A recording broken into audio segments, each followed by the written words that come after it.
That was one of the very first ones. It came out in 2009, and it was a real early phases of what was then called RTI and excuse me, is now called MTSS. And the goal really was to help people set up MTSS in their schools. So we're in a different place as a country now than we were in 2007-8.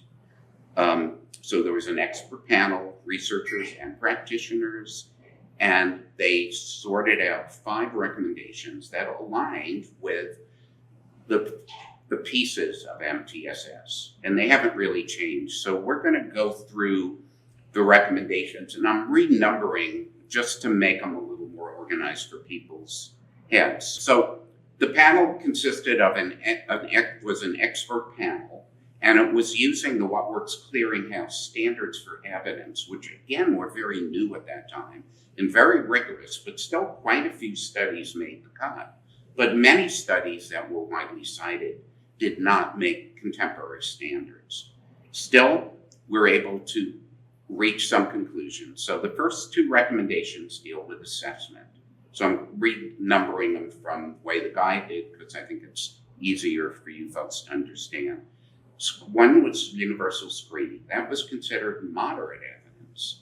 The reason being there was some evidence showing the measures predicted how well students would do without support or when they got support, but not a compelling body of evidence at that point.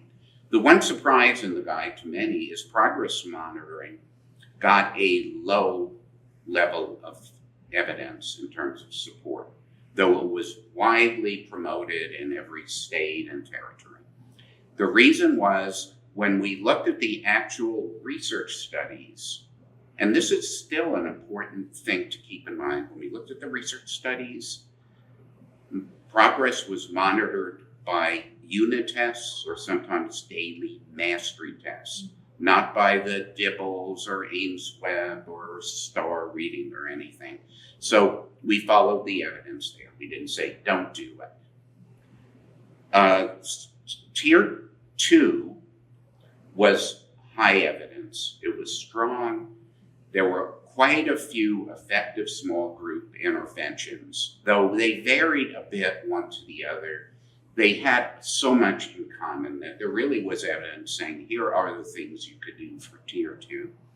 Tier 3 had a low level of evidence. The reason being was only the expert opinion of the group at that point in time. There was virtually no research on Tier 3. Now, granted, there were some children in the Tier 2 studies who probably could have used some additional support, but there was no particular guidance or specific information we could give.